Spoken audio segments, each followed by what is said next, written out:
We've seen that the family, an association useful in rearing the young, may become a means of further maintenance and defense. It is the first economic and first military group. Children become servants, and servants, being adopted and brought up in the family, become like other children and supply the family's growing wants. It was no small part of the extraordinary longing for progeny shown by patriarchal men that children were wealth, and that by continuing in lifelong subjection to their father, they lent prestige and power to his old age. The daughters drew water, the wives and concubines spun, wove, and prepared food. A great family was a great estate. It was augmented further by sheep, goats, asses, and cattle. This numerous household, bound together by personal authority and by common fortunes, was sufficient to carry on many rude industries. It wandered from pasture to pasture, practiced hospitality, watched the stars, and seemed, at least in poetic retrospect, to have been not unhappy. A Roman adage has declared that to know the world one household suffices, and one patriarchal family, in its simplicity and grandeur, seems to have given scope enough for almost all human virtues.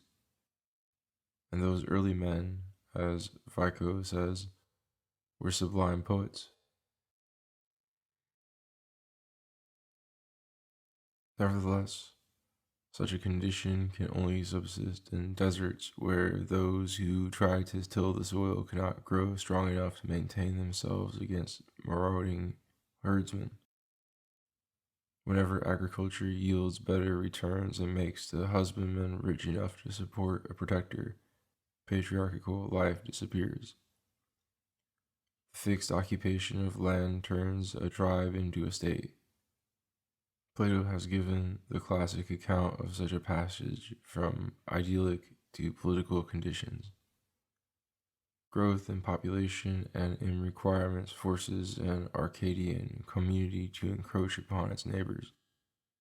This encroachment means war, and war when there are fields and granaries to protect, and slaves and artisans to keep at their domestic labors, means fortifications, an army, and a general.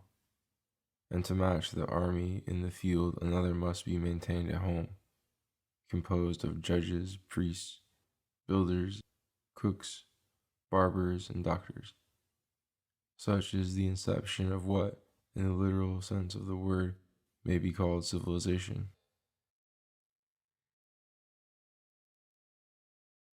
Civilization secures three chief advantages: greater wealth, greater safety, and greater variety of experience.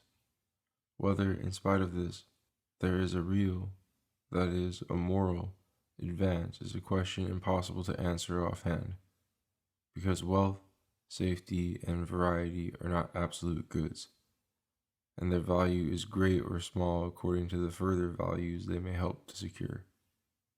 This is obvious in the case of riches. But safety also is only good when there is something to preserve better than courage, and when the prolongation of life can serve to intensify its excellence. An animal's existence is not improved when made safe by imprisonment and domestication. It is only degraded and rendered passive and melancholy. The human savage likewise craves a freedom and many a danger inconsistent with civilization, because independent of reason. He does not yet identify his interests with any persistent and ideal harmonies created by reflection. And when reflection is absent, length of life is no benefit. A quick succession of generations, with a small chance of reaching old age, is a beautiful thing in purely animal economy, where vigor is the greatest joy, propagation the highest function, and decrepitude the sorriest woe. The value of safety, accordingly, hangs on the question whether life has become reflective and rational. The fact that a state arises does not in itself imply rationality. It makes rationality possible, but leaves it potential. Similar considerations apply to variety. To increase the number of instincts and functions is probably to produce confusion and to augment that secondary and reverberating kind of evil which consists in expecting pain and regretting misfortune. On the other hand, a perfect life could never be accused of monotony. All desirable variety lies within the circle of perfection. Thus, we do not tire of possessing 2 legs, nor wish, for the sake of variety, to be occasionally lunatics. Accordingly, an increase in variety of function is a good only if a unity can still be secured embracing that variety. Otherwise, it would have been better that the irrelevant function should have been developed by independent individuals or should not have arisen at all. The function of seeing double adds more to the variety than to the spice of life. Whether civilization is a blessing depends, then, on its ulterior uses. Judged by those interests which already exist when it rises, it is very likely a burden and oppression. The bird's instinctive economy would not be benefited by a tax gatherer, a recruiting sergeant, a sect or two of theologians, and the other usual organs of human polity.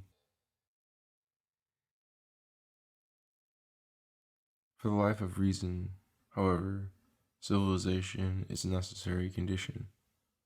Although animal life, within man and beyond him, has its wild beauty and mystic justifications, yet that specific form of life which we call rational, and which is no less natural than the rest, would never have arisen without an expansion of human faculty, an increase in mental scope, for which civilization is necessary. Wealth, safety, variety of pursuits are all requisite if memory and purpose are to be trained increasingly, and if a steadfast art of living is to supervene upon instinct and dream.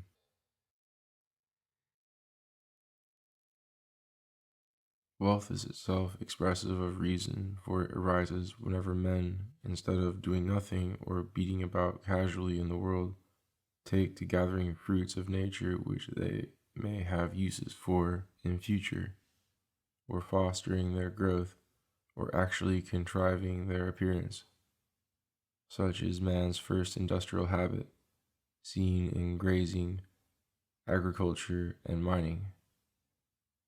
Among nature's products are also those of a man's own purposeless and imitative activity, results of his idle ingenuity and restlessness. Some of these, like nature's other random creations, may chance to have some utility. They may then become conspicuous to reflection, be strengthened by the relations which they establish in life, and be henceforth called works of human art. They then constitute a second industrial habit and that other sort of riches which is supplied by manufacture. The amount of wealth man can produce is apparently limited only by time, invention, and the material at hand. It can very easily exceed his capacity for enjoyment, as the habits which produce wealth were originally spontaneous and only crystallized into reasonable processes by mutual checks and the gradual settling down of the organism into harmonious action. So also the same habits may outrun their uses. The machinery to produce wealth, of which man's own energies have become a part, may well work on irrespective of happiness.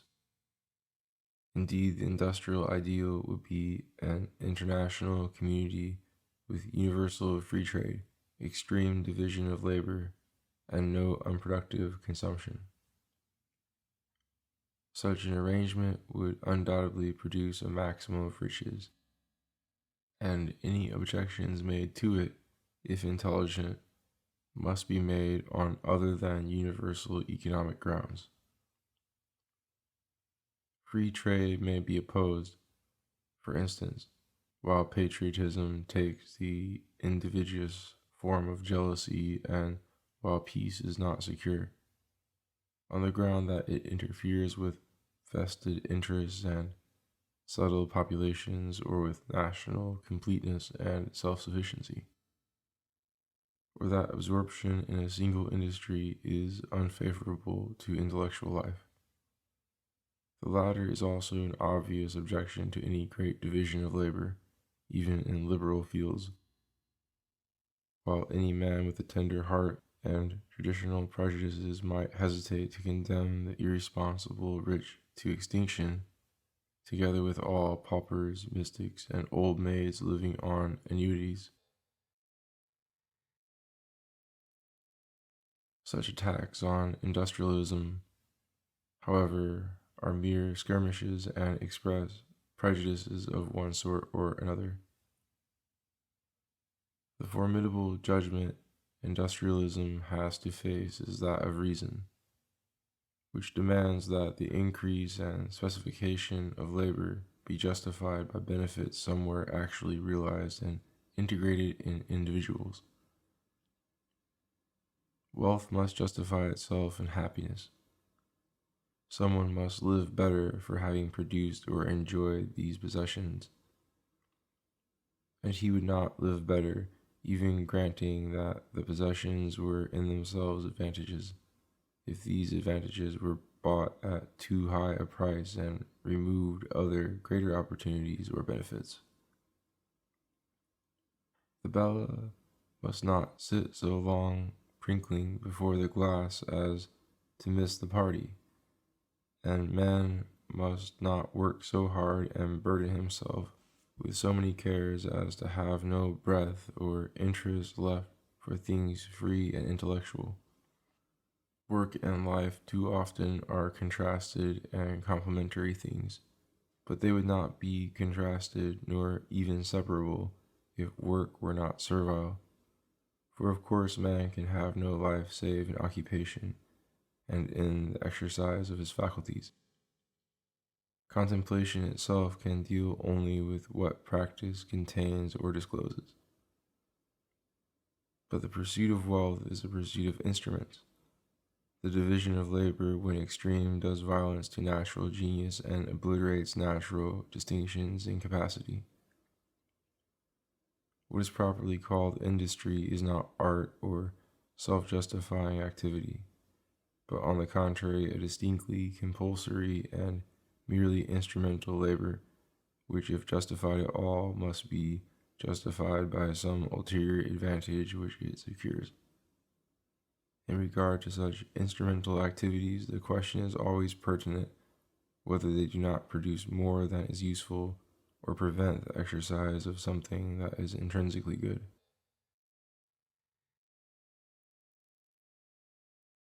Occidental society has evidently run in this direction into great abuses, complicating life prodigiously without ennobling the mind.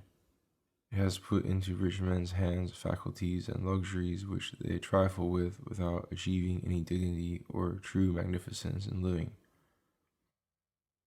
while the poor, if physically more comfortable than formerly, are not meantime notably wiser or merrier. Ideal distinction has been sacrificed in the best men to have material comforts to the worst. Things, as Emerson said, are in the saddle and ride mankind. The means crowd out the ends, and civilization reverts, when it least thinks it, to barbarism.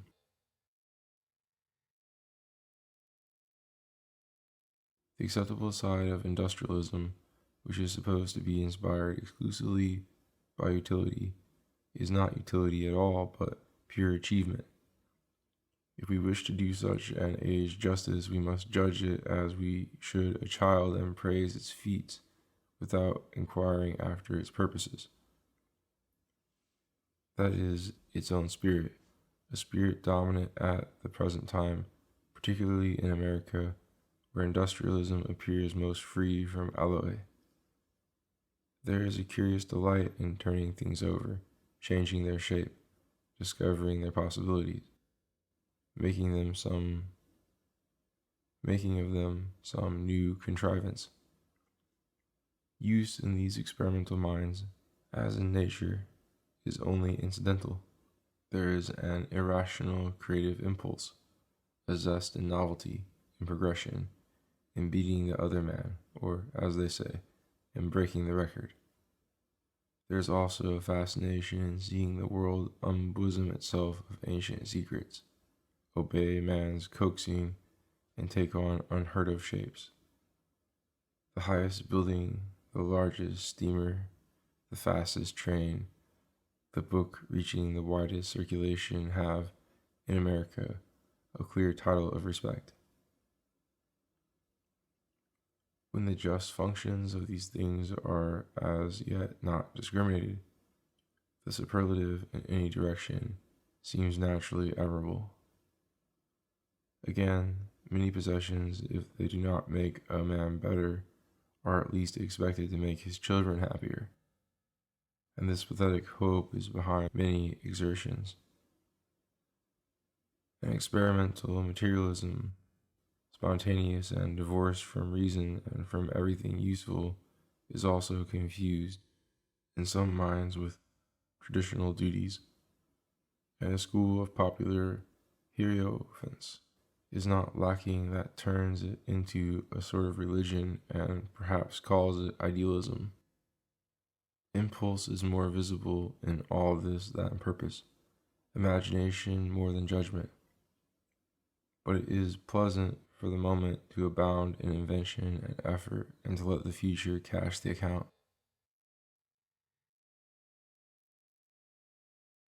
Wealth is excessive when it reduces a man to a middleman and a jobber, when it prevents him, in his preoccupation with material things, from making his spirit the measure of them.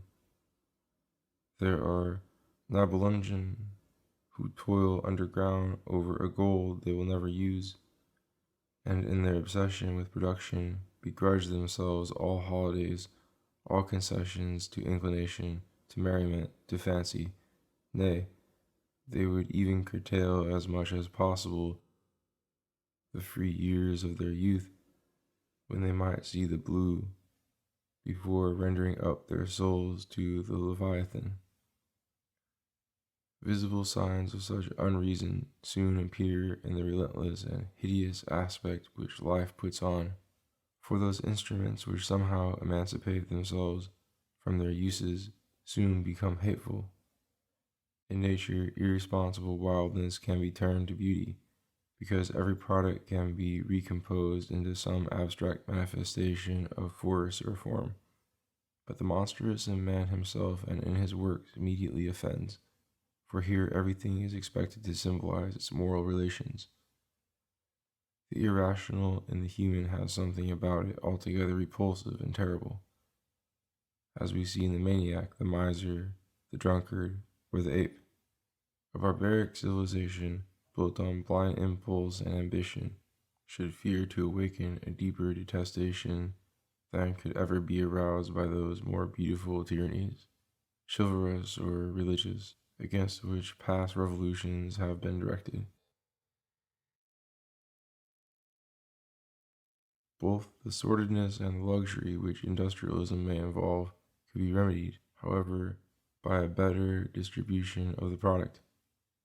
The riches now created by labor would probably not seriously debauch mankind if each man had only his share, and such a proportionate return would enable him to perceive directly how far his interests required him to employ himself in material production, and how far he could allow himself leisure for spontaneous things, religion, play, art, study, conversation. In a world composed entirely of philosophers, an hour or two a day of manual labor, a very welcome quantity, would provide for material wants. The rest could then be all the more competently dedicated to a liberal life. For a healthy soul needs matter quite as much for an object of interest as for a means of sustenance. But philosophers do not yet people nor even govern the world. and so simple a utopia, which reason, if it had direct efficacy, would long ago have reduced to act, is made impossible by the cross currents of instinct, tradition, and fancy which variously deflect affairs. What are called the laws of nature are so many observations made by man on a way things have of repeating themselves by replying always to their old causes and never, as reason's prejudice would expect, to their new opportunities. This inertia which physics registers in the first law of motion, natural history and psychology call habit. Habit is a physical law. It is the basis and force of all morality, but is not morality itself. In society, it takes the form of custom, which, when codified, is called law, and when enforced, is called government. Government is the political representative of a natural equilibrium, of custom, of inertia.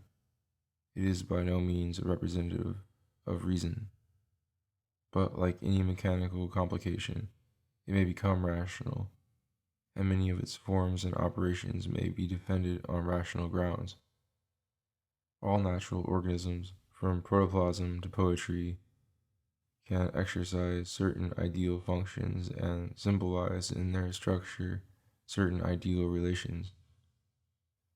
Protoplasm tends to propagate itself, and so doing may turn into a conscious ideal, the end it already tends to realize. But there could be no desire for self-preservation were there not already a self preserved. So government can by its existence define the commonwealth it tends to preserve, and its acts may be approved from the point of view of those eventual interests which they satisfy. But government neither subsists nor arises because it is good or useful, but solely because it is inevitable. It becomes good in so far as the inevitable adjustment of political forces which it embodies is also a just provision for all the human interests which it creates or affects. Suppose a cold and hungry savage, failing to find berries and game enough in the woods, should descend into some meadow where a flock of sheep were grazing, and pounce upon a lame lamb which could not run away with the others, tear its flesh, suck up its blood, and dress himself in its skin. All this could not be called an affair undertaken in the sheep's interest, and yet it might well conduce to their interest in the end. For the savage, finding himself soon hungry again, and insufficiently warm in that scanty garment, might attack the flock a second time, and thereby begin to accustom himself, and also his delighted family, to a new and more substantial sort of raiment and diet. Suppose now a pack of wolves or a second savage or a disease should attack those unhappy sheep. Would not their primeval enemy defend them? Would he not have identified himself with their interests to this extent, that their total extinction or discomfiture would alarm him also? And insofar as he provided for their well-being, would he not have become a good shepherd? If now some philosophic whether, a lover of his kind, reasoned with his fellows upon the change in their condition, he might shudder indeed at those early episodes and at the contribution of lambs and fleeces which would not cease to be levied by the new government. But he might also consider that such a contribution was nothing in comparison with what was formerly exacted by wolves, diseases, frosts, and casual robbers, when the flock was much smaller than it had now grown to be, and much less able to withstand decimation. And he might even have conceived an admiration for the remarkable wisdom and beauty of that great shepherd, dressed in such a wealth of wool, and he might remember pleasantly some occasional caress received from him, and the daily trough filled with water by his providential hand. He might not be far from maintaining not only the rational origin, but the divine right of shepherds. Such a savage enemy, incidentally turned into a useful master, is called a conqueror or king. Only in human experience the case is not so simple, and harmony is seldom established so quickly. The history of Asia is replete with examples of conquest and extortion in which a rural population living in comparative plenty is attacked by some more ferocious neighbor who, after a round of pillage, establishes a quite unnecessary government, raising taxes and soldiers for purposes absolutely remote from the conquered people's interests. Such a government is nothing but a chronic raid, mitigated by the desire to leave the inhabitants prosperous enough to be continually despoiled afresh. Even this modicum of protection, however, can establish a certain moral bond between ruler and subject. An intelligent government and an intelligent fealty become conceivable. Not only may the established regime be superior to any other that could be substituted for it at the time, but some security against total destruction and a certain opportunity for the arts and for personal advancement may follow subjugation. A moderate decrease in personal independence may be compensated by a novel public grandeur. Palace and temple may make amends for hovels somewhat more squalid than before. Hence, those who cannot conceive a rational polity or a cooperative greatness in the state, especially if they have a luxurious fancy, can take pleasure in despotism, for it does not, after all, make so much difference to an ordinary fool whether what he suffers from is another's oppression or his own lazy improvidence. And he can console himself by saying with Goldsmith, "How small of all that human hearts endure, the part which laws or kings can cause or cure." At the same time, a court and a hierarchy, with their interesting pomp and historic continuity, with their combined appeal to greed and imagination, redeem human existence from pervasive vulgarity and allow somebody at least to strut proudly over the earth. Serfs are not in a worse material condition than savages, and their spiritual opportunities are infinitely greater. For their eye and fancy are fed with visions of human greatness, and even if they cannot improve their outward estate, they can possess a poetry and a religion. It suffices to watch an Oriental rabble at prayer, or listening in profound immobility to some wandering storyteller or musician, to feel how much such a people may have to ruminate upon, and how truly Arabian days and Arabian nights go together. The ideas evolved may be wild and futile, and the emotions savagely sensuous, yet they constitute a fund of inner experience, a rich soil for better imaginative growths. To such Oriental cogitations, for instance, carried on under the shadow of uncontrollable despotisms, mankind owes all its greater religions.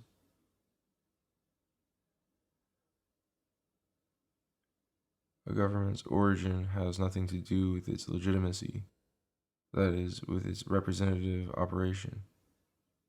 An absolutism based on conquest or on religious fraud may wholly lose its hostile function.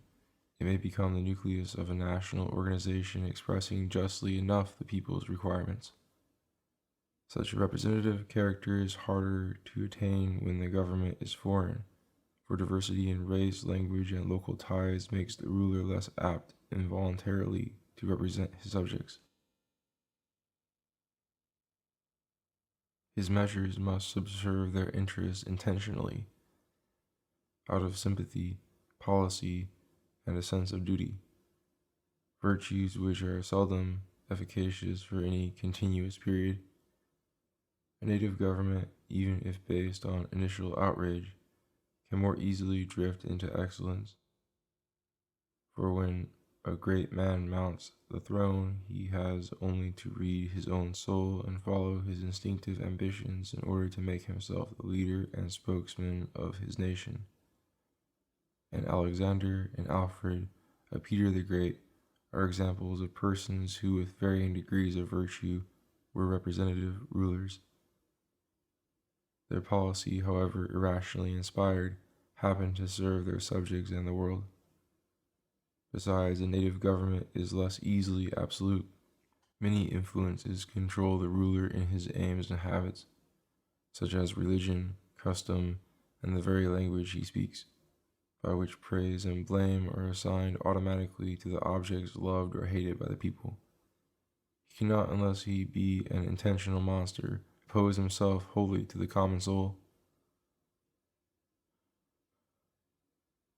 For this very reason, however, native governments are little fitted to redeem or transform a people, and all great upheavals and regenerations have been brought about by conquest, by the substitution of one race and spirit for another in the councils of the world.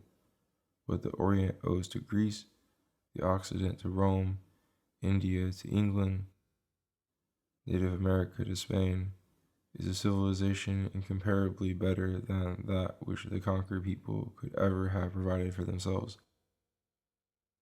Conquest is a good means of recasting those ideals, perhaps impracticable and ignorant, which native government at its best would try to preserve.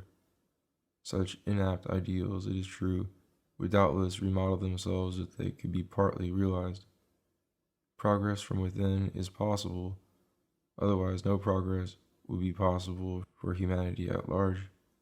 But conquest gives at once a freer field to those types of polity which, since they go with strength, presumably represent the better adjustment to natural conditions, and therefore the better ideal. Though the substance of ideals is the will, their mold must be experience and a true discernment of opportunity, so that while all ideals regarded in vacuo are equal in ideality, they are, under given circumstances, very diverse in worth.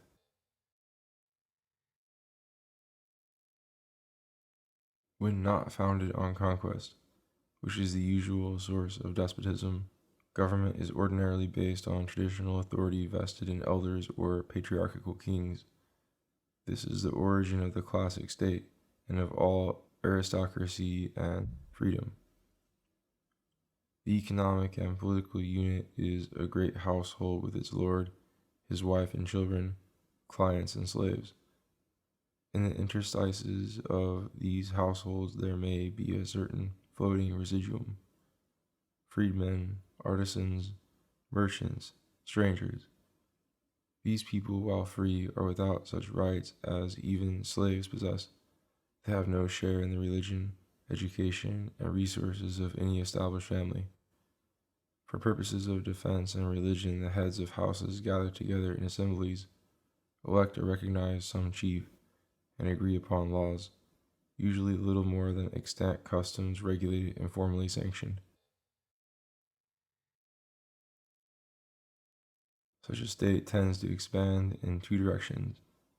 In the first place, it becomes more democratic, that is, it tends to recognize other influences than that which heads of families, patres conscripti, possess.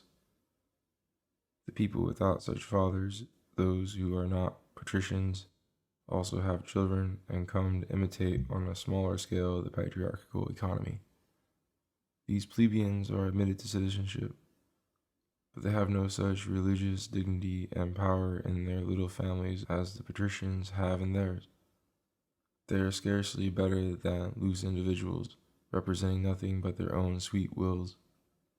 This individualism and levity is not, however, confined to the plebeians. It extends to the patrician houses. Individualism is the second direction in which patriarchal society yields to innovation. As the state grows, the family weakens. And while in early Rome, for instance, only the pater familias was responsible to the city, and his children and slaves only to him, in Greece we find from early times individuals called to account before public judges. A federation of households thus became a republic. The king, that chief who enjoyed a certain hereditary precedence in sacrifices or in war, yields to elected generals and magistrates whose power, while it lasts, is much greater, for no other comparable power now subsists in the leveled state. Moderate Europe has seen an almost parallel development of democracy and individualism, together with the establishment of greater artificial governments. Though the feudal hierarchy was originally based on conquest or domestic subjection, it came to have a fanciful or chivalrous or political force. But gradually the plebeian classes, the burghers, grew in importance, and military allegiance was weakened by being divided between a number of superposed lords up to the king, emperor, or pope. The stronger rulers grew in absolute monarchs, representatives of great states, and the people became, in a political sense, a comparatively level multitude.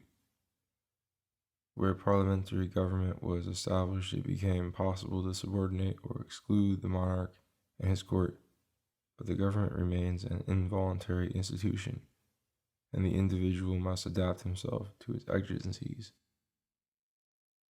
The church, which once overshadowed the state, has now lost its coercive authority, and the single man stands alone before an impersonal written law, a constitutional government, and a widely diffused and contagious public opinion, characterized by enormous inertia, incoherence, and blindness.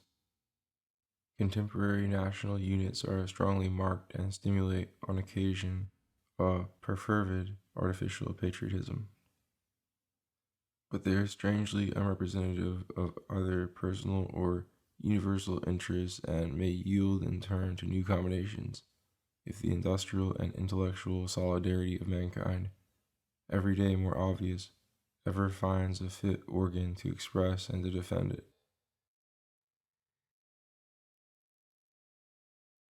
A despotic military government founded on alien force and aiming at its own magnificence is often more efficient in defending its subjects than is a government expressing only the people's energies, as the predatory shepherd and his dog prove better guardians for a flock than its own wethers.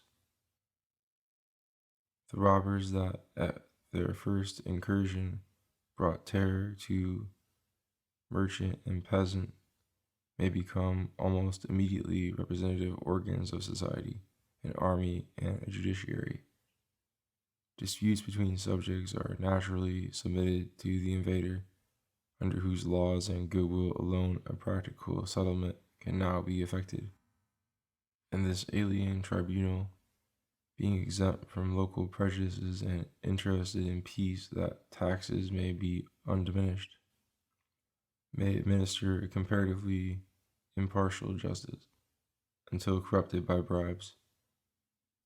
The constant compensation tyranny brings, which keeps it from at once exhausting its victims, is the silence it imposes on their private squabbles. One distant universal enemy is less oppressive than 1,000 unchecked pilferers and plotters at home.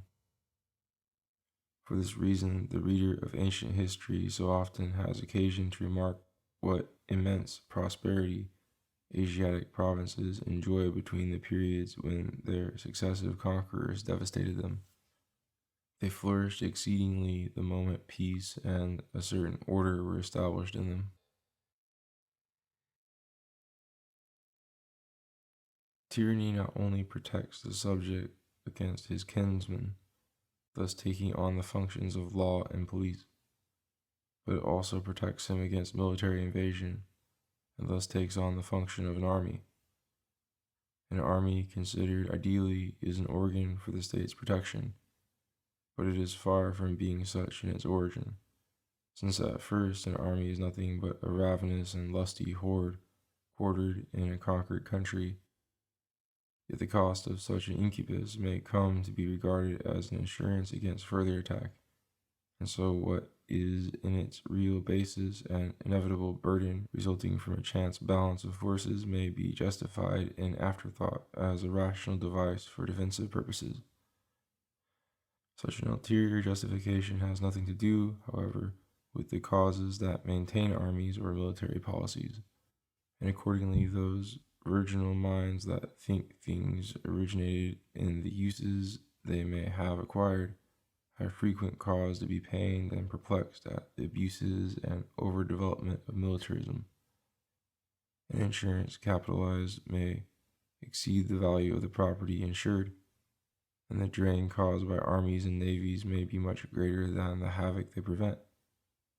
The evils against which they are supposed to be directed are often evils only in a cant and conventional sense, since the events deprecated, like absorption by a neighboring state, might be in themselves no misfortune to the people, but perhaps a singular blessing, and those dreaded possibilities, even if really evil, may well be less so than is the hateful actuality of military taxes, military service, and military arrogance.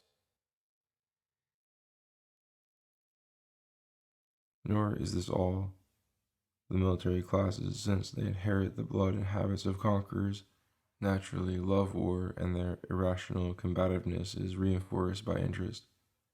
For in war, officers can shine and rise, while the danger of death to a brave man is rather a spur and a pleasing excitement than a terror. A military class is therefore always recalling, foretelling, and meditating war.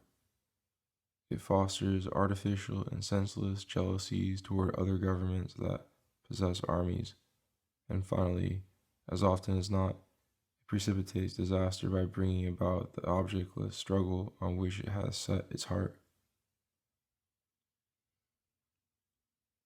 These natural phenomena, unintelligently regarded as anomalies or abuses, are the appanage of war in its pristine and proper form. To fight is a radical instinct. If men have nothing else to fight over, they will fight over words, fancies, or women. Or they will fight because they dislike each other's looks, or because they have met walking in opposite directions. To knock a thing down, especially if it is cocked at an arrogant angle, is a deep delight to the blood. To fight for a reason and in a calculating spirit is something your true warrior despises. Even a coward might screw his courage up to such a reasonable conflict. The joy and glory of fighting lie in its pure spontaneity and consequent generosity. You are not fighting for gain, but for sport and for victory. Victory, no doubt, has its fruits for the victor. If fighting were not possible means of livelihood, the bellicose instinct could never have established itself in any long-lived race. A few men can live on plunder, just as there is room in the world for some beasts of prey. Other men are reduced to living on industry, just as there are diligent bees, ants, and herbivorous kine. But victory need have no good fruits for the people whose army is victorious. That it sometimes does so is an ulterior and blessed circumstance hardly to be reckoned upon. Since barbarism has its pleasures, it naturally has its apologists. There are panegyrists of war who say that without a periodical bleeding, a race decays and loses its manhood. Experience is directly opposed to this shameless assertion. It is war that wastes a nation's wealth, chokes its industries, kills its flower, narrows its sympathies, condemns it to be governed by adventurers, and leaves the puny deformed and unmanly to breed the next generation.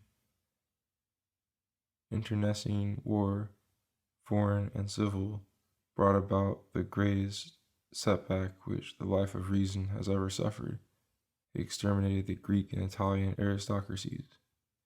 Instead of being descended from heroes, modern nations are descended from slaves, and it is not their bodies only that show it.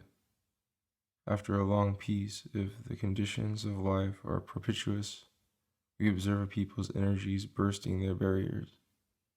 They become aggressive on the strength they have stored up in their remote and unchecked development.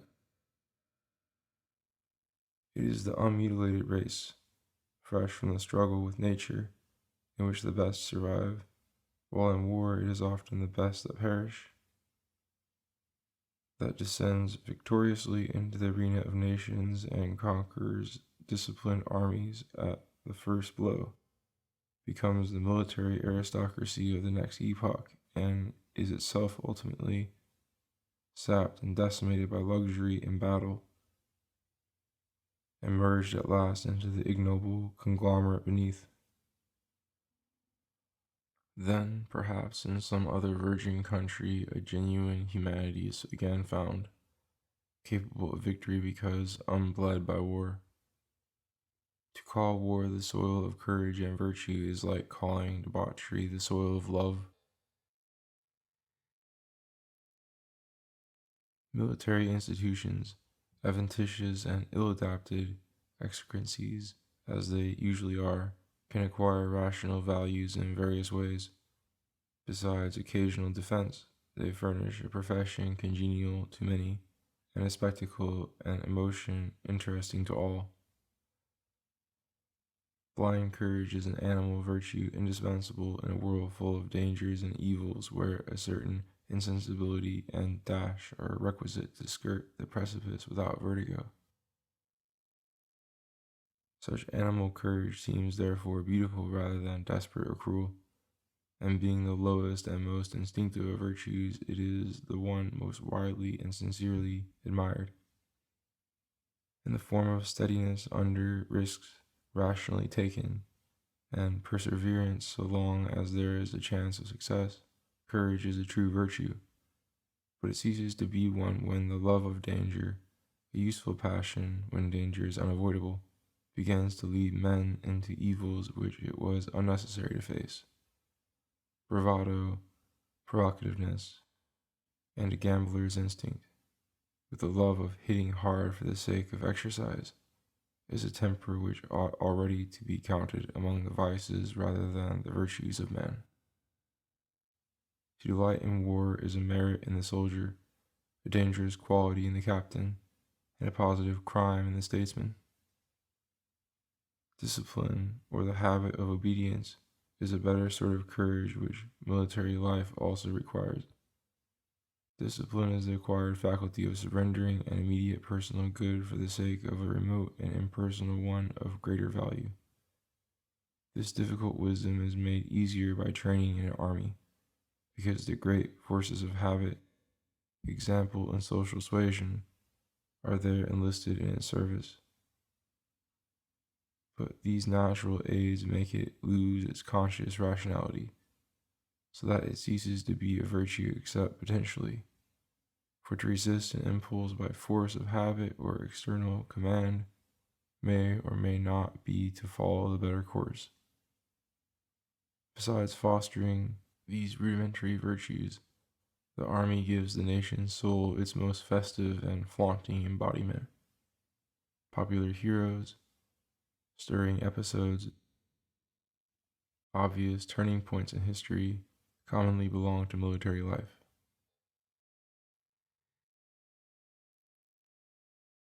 Nevertheless, the panegyrist of war places himself on the lowest level on which a moralist or patriot can stand, and shows as great a want of refined feeling as of right reason.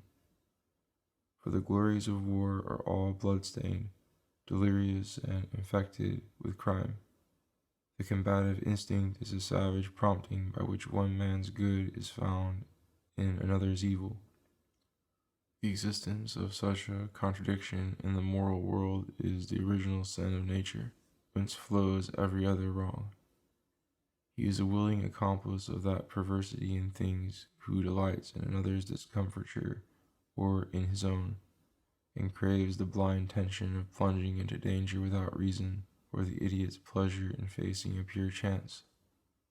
To find joy in another's trouble is, as man is constituted, not unnatural, though it is wicked, and to find joy in one's own trouble, though it be madness, is not yet impossible for man. These are the chaotic depths of that dreaming nature out of which humanity has to grow. If war could be abolished and the defense of all interests entrusted to courts of law, there would remain unsatisfied a primary and therefore ineradicable instinct, a love of conflict, of rivalry, and of victory. If we desire to abolish war because it tries to do good by doing harm, we must not ourselves do any injury to human nature while trying to smooth it out. Now, the test and limit of all necessary reform is vital harmony. No impulse can be condemned arbitrarily or because some other impulse or group of interests is, in a Platonic way, out of sympathy with it. An instinct can be condemned only if it prevents the realization of other instincts, and only insofar as it does so. War, which has instinctive warrant, must therefore be transformed only insofar as it does harm to other interests. The evils of war are obvious enough. Could not the virtues of war, animal courage, discipline, and self-knowledge, together with gaiety and enthusiasm, find some harmless occasion for the development? Such a harmless simulacrum of war is seen in sport. The arduous and competitive element in sport is not harmful if the discipline involved brings no loss of faculty or of right sensitiveness, and the rivalry no rancor. In war, states wish to be efficient in order to conquer, but in sport, men wish to prove their excellence because they wish to have it. If this excellence does not exist, the aim is missed, and to discover that failure is no new misfortune. To have failed unwittingly would have been worse, and to recognize superiority in another is consistent with a relatively good and honorable performance, so that even nominal failure may be a substantial success. And merit in a rival should bring a friendly delight even to the vanquished if they are true lovers of sport and of excellence. Sport is a liberal form of war, stripped of its compulsions and malignity, a rational art and the expression of a civilized instinct. The abolition of war, like its inception, can only be brought about by a new collocation of material forces, as the suppression of some nest of piratical tribes by a great emperor substitutes judicial for military sanctions among them. So the conquest of all warring nations by some imperial people could alone establish general peace. The Romans approached this ideal because their vast military power stood behind their governors and praetors. Science and commerce might conceivably resume that lost imperial function. If at the present day 2 or 3 powerful governments could so far forget their irrational origin as to renounce the right to occasional piracy and could unite in enforcing the decisions of some international tribunal, they would thereby constitute that tribunal the organ of a universal government and render war impossible between responsible states. But on account of their irrational basis, all governments largely misrepresent the true interests of those who live under them. They pursue conventional and capricious ends to which alone public energies can as yet be efficiently directed.